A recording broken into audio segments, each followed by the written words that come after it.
is a new Italian Disney Pixar animated movie that was recently released on Disney+. It is a film that is directed by Enrico Casarosa, I think is his name. Talented voice cast for this movie. Jacob Tremblay, who's like one of the most talented kid actors of his generation. You've got Jack Dylan Grazer, you might remember him as Freddy from Shazam. Emma Berman, and you've got Maya Rudolph. In this house, we stand Maya Rudolph. So yeah, love Maya Rudolph. Love the fact that she's in this movie. I'm gonna try to tell the story without giving too much away. It's kind of hard because there are spoilers in the setup, but I'll try to dance around them. Story follows Luca, who is a young sea monster that lives underwater with his family. He grows very bored of his life. Then he meets another sea monster, and together they kind of start to venture to the surface world. When they get to the surface world, they somehow are turned into human boys, so they start exploring the area around them. They go to this Italian town where they start to have a series of adventures with other people in that town, all the while trying to conceal the fact that they are in fact secretly sea monsters. There are some things that I'm gonna say in this review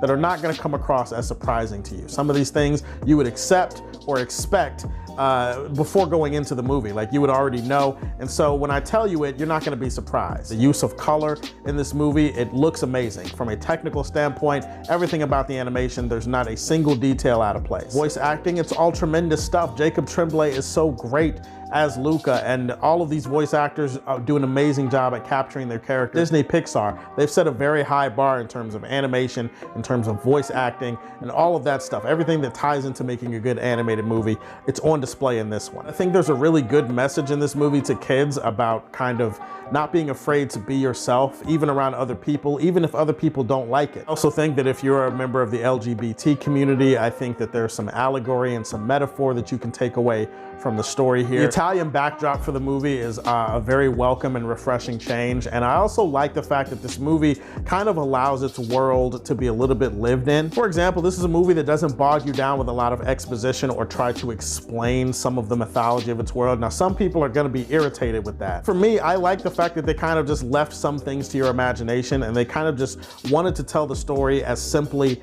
as they could. And this is not one of those big epic Disney Pixar movies that has a huge story or has a whole bunch of things going on. It's really just telling a very simple story about these two friends who develop a great bond, who are trying to fit into this new human town, and all of the shenanigans that ensue from there. It's not really a movie trying to be bigger than what it is. I do think that some parts of the movie are very formulaic, very overly familiar. There's a lot of this movie that's gonna feel predictable to you. My bigger issue with this film and how its story is told is that I think that towards the end of the film, the movie starts to take certain leaps. There are certain leaps that the movie takes with its characters and with the story as it had been telling it to that point in the movie, that when you actually look at these leaps, it actually undermines the stakes of the entire thing. It makes you retroactively go back through the movie and be like, well, okay, maybe this actually wasn't that big a deal. It makes the entire movie feel like it doesn't matter as much as it would have before. It makes you feel like you were meandering throughout the rest of the film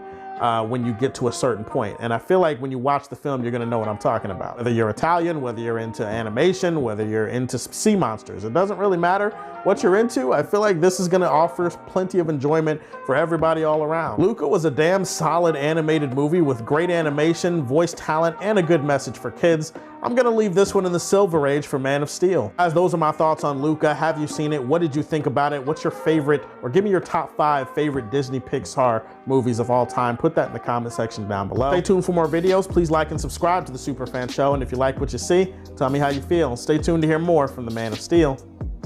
Peace.